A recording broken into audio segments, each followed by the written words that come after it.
Voilà, je m'appelle Ibrahim Djigo. Je suis nouvellement affecté dans l'école Sarasré Timra de Yatara comme directeur. À mon arrivée, nous avons établi beaucoup de choses, nous avons eu à travailler. Dieu a fait, nous sommes parvenus à créer un comité de gestion dans l'école. Nous sommes parvenus encore à créer un gouvernement scolaire pour les enfants.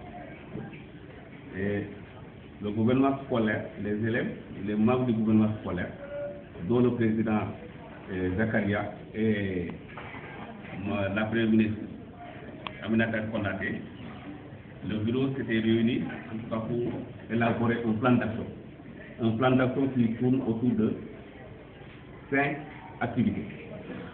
Nous avons en tout cas retenu, comme chaque mois, de faire un investissement humain.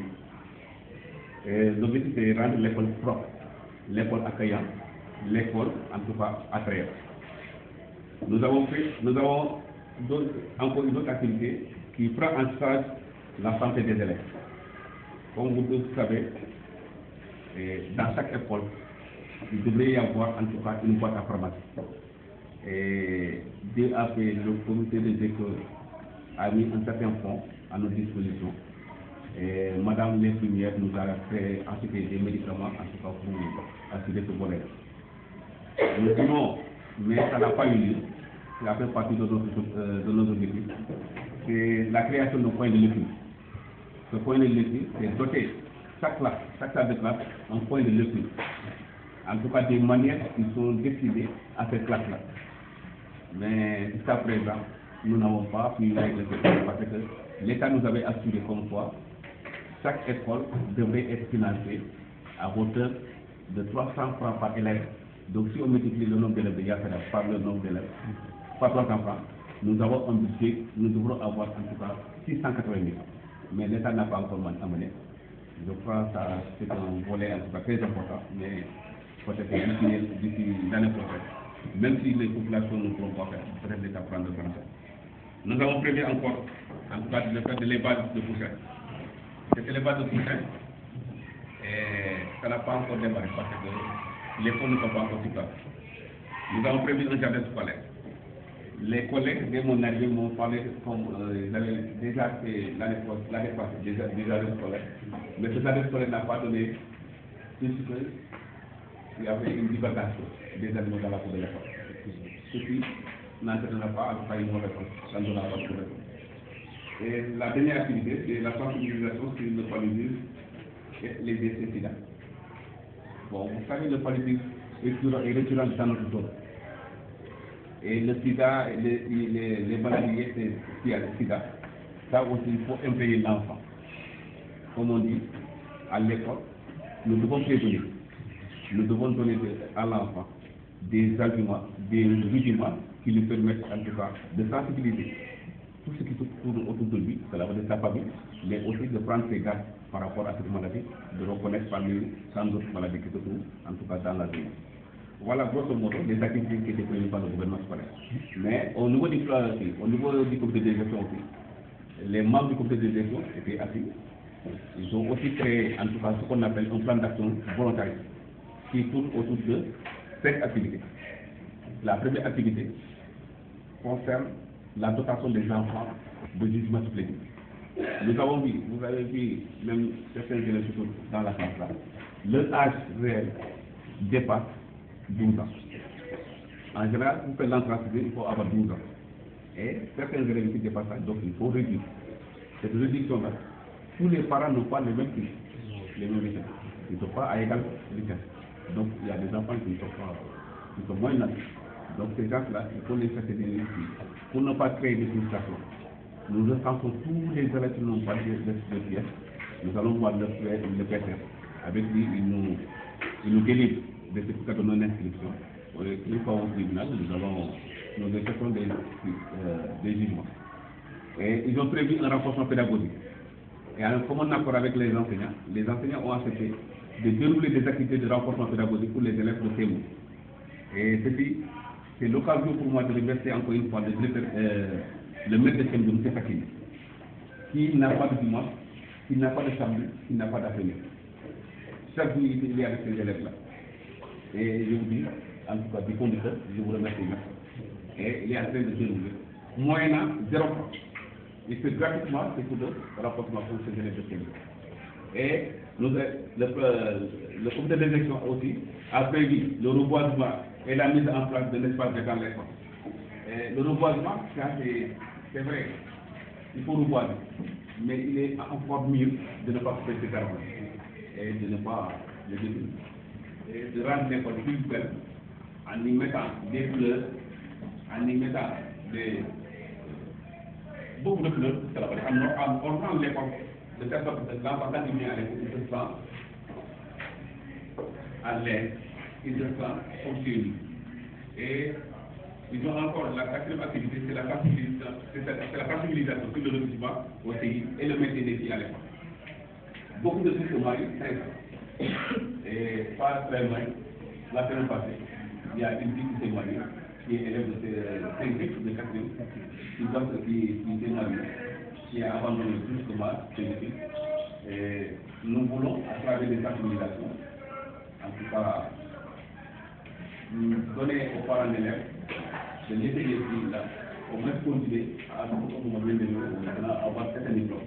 Même si elles ne parlent pas pour être productives, elles faut en tout cas donner aux enfants, à la productivité qui viendra, en tout cas, des développement de vie.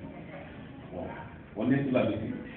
Et l'autre problème, le deuxième problème de la dernière activité, c'est l'équipement informatique du bureau. Et pour ne pas être des analphabètes du siècle, je crois que nous avons dépassé parce que avec l'avènement du curriculum, les élèves, à l'examen, ils n'auront plus en tout cas des copies. Ils auront des carnets. Et c'est l'année passée que ça a démarré. Et nous avons vu en tout cas des problèmes. Parce que autant beaucoup d'élèves réussissaient. Tous les élèves réussissaient 100%, ils avaient tout chaque fois 100%. Mais l'année passée, ils avaient 52% au CFE, 100% à l'entrée en sixième. Pourquoi c'est 57% au CFE? Parce que l'élève n'est pas habitué à travailler dans les carnets. Et c'est la première fois, donc ça constitue un problème pour cet enfant-là. Raison pour laquelle les résultats ont régressé. Et nous voulons corriger ce manquement-là en initiant les enfants depuis avant les examens, en faisant des essais. Et ces essais-là, nous formons des carnets pour les élèves. Et ces carnets-là ne peuvent se faire qu'à partir de l'outil informatique. Cet outil informatique-là, nous n'avons pas. Dieu a fait avec Daouda Kimera. Il nous a donné une unité centrale, c'est connu. Nous avons installé, nous avons montré ça à l'association des parents d'élèves, ils sont au courant, mais il reste encore beaucoup. Parce que ça c'est pour l'enseignant, c'est pour le directeur. Bon, c'est l'équipement de la direction. Mais est-ce qu'il ne faut pas former les enfants là, en l'outil informatique? Parce que pour que les enfants ne soient pas des analphabètes, il faut initier ces enfants. Je crois, même si on avait 2 ou 3 outils informatiques ici, on pourra alterner, former des groupes d'élèves. Par exemple, chaque classe, on va le lundi, de 17h à 19h, c'est la classe de C1. Mais maintenant, par groupe de C1, la classe sera divisée en groupes. Maintenant, ils vont essayer de passer. Et ainsi de suite, les jours de la semaine là, on va partager entre les classes qui se trouvent dans l'école. En ce moment, on ne peut pas donner, en tout cas, totalement tous les secrets qui se trouvent dans l'informatique, mais on pourra les initier. Comment analyser, comment éteindre, comment rechercher quelque chose dans l'outil informatique. Au moins, ça sera un atout, ça sera un plus par rapport à ceux qui n'ont pas encore démarré. Voilà, grosso modo, ce que j'ai à dire. Et les problèmes de l'école sont nombreux, mais beaucoup ont été réalisés avec la collaboration des parents d'élèves. Comme dit les élèves, il y a un problème de matériel, des matériels géométriques, et pour le maître et pour l'élève. Il y a aussi les documents, les manuels, en général avec les manuels là. Parce que si l'élève ne peut pas travailler, pourquoi l'élève ne peut pas travailler? Parce qu'il n'a pas de manuel. On ne peut pas enseigner la lecture à l'école élémentaire tant que l'élève n'a pas de lecture. Ça c'est difficile. Aujourd'hui, au niveau de l'école Sadakiri, nous avons 5 livres de lecture, albums de lecture pour les élèves de famille. Avec un effectif de 43 élèves, nous avons 5 livres. Le maître est obligé d'écrire les textes au tableau pour faire partager ce support collectif à tous les élèves. Et si les parents, en tout cas, communiquent, même si on ne peut pas acheter, on pourra photocopier, mettre à la disposition de chaque élève, en tout cas, on utilise des lectures. Parce que la lecture, ce n'est pas seulement la lecture, à la maison on lit, à l'école on lit. Nous avons un problème aussi de sécurité. Si je dis sécurité, pas sécurité personnelle, mais sécurité des biens. Les biens de l'école, en général, quand l'école ferme ses portes, les élèves, certains mal intentionnés viennent pour déroger. En tout cas, prendre ce qui appartient à leur frère, ce qui appartient à leur grand frère.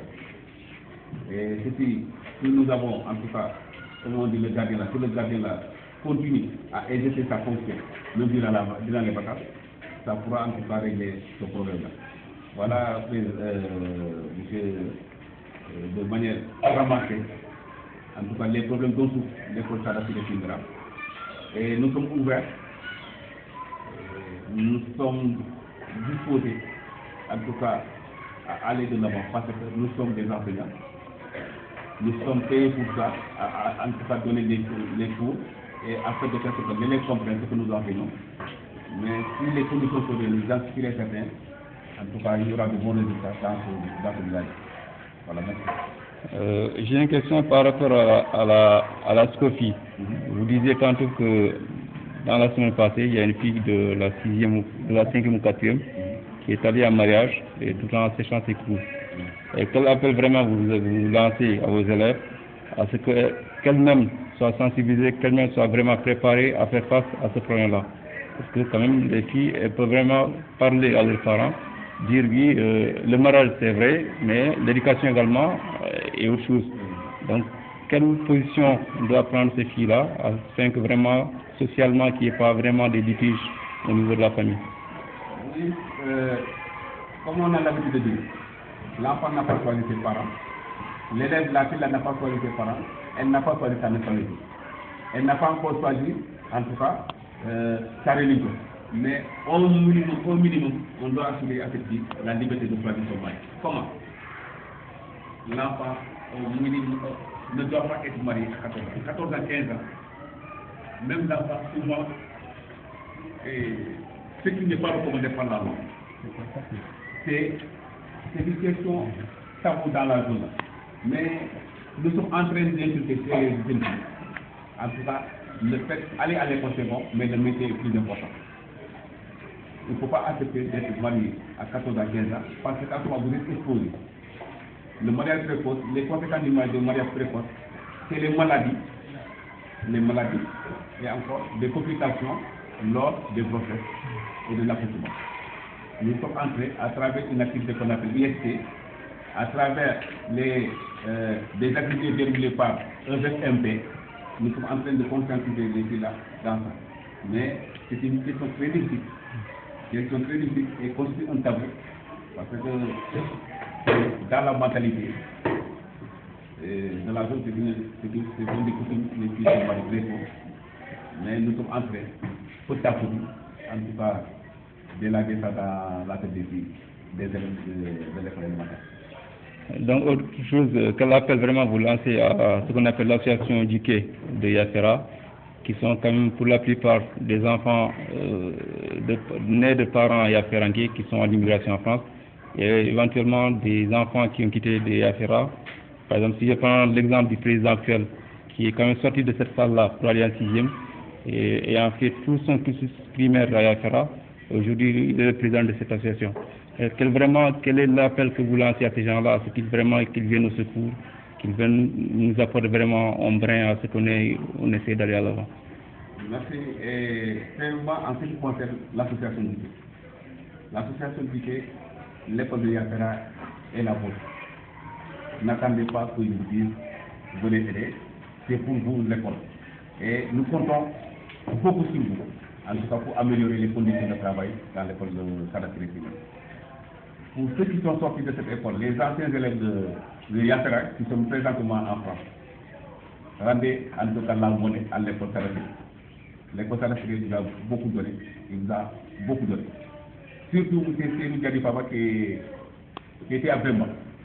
Vous avez appris à l'école Sarafé Toumera, vous avez été enseignant à Bemba, donc vous connaissez les difficultés dont rencontrent les écoles du Sénégal. Je crois que vous pouvez être notre porte-étendard, notre correspondant, notre, en tout cas, porte-parole auprès de ces gens-là pour au moins améliorer, en tout cas, les conditions de travail, en tout cas, dans l'école de Sarah, l'école Sarah de Timero. Et l'appel le plus important, parce que tous les appels là sont importants, mais le plus important pour moi, en tout cas, c'est, en tout cas, la recherche de partenaires. Je sais nous des partenaires avec lesquels nous pouvons travailler parce que les relations d'aujourd'hui, le développement du système éducatif sénégalais passe par le partenariat. Et ce partenariat, si vous nous mettez en relation avec des écoles élémentaires qui se trouvent dans vos localités en France, maintenant les élèves peuvent échanger, ils peuvent échanger des expériences, les enseignants peuvent échanger des expériences, et en ce moment, je crois que c'est une relation gagnant-gagnant. Et pour nous, et pour l'école qui se trouve, en tout cas, en France. Et les élèves aussi vont diversifier, en tout cas, les méthodes de production en lecture et en expression écrite. Parce qu'aujourd'hui, ils pourront écrire un type de texte descriptif, demain argumentatif, ainsi de suite. Ça pourra diversifier beaucoup, en tout cas, les productions d'écriture. Merci, monsieur le directeur.